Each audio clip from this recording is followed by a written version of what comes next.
This is ABC 15 News. The dramatic interview just released with one of the men accused of murdering a Gilbert police officer. Thanks for choosing us tonight. I'm Katie Rammel. ABC 15's Corey Rangel joins us from the newsroom. Actually, he brought us this interview done in the hospital just shortly after that deadly shooting.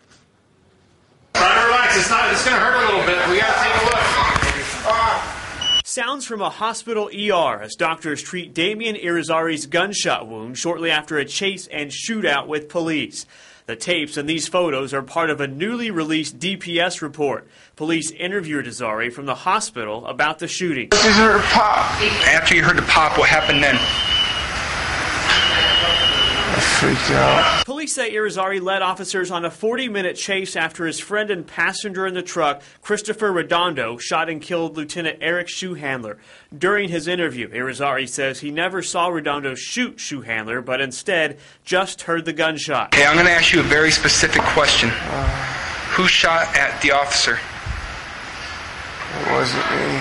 And it was while being questioned, Irizarry found out that Shoehandler had died. I need you to be completely honest, because here's what I'm about ready to tell you. The officer is dead.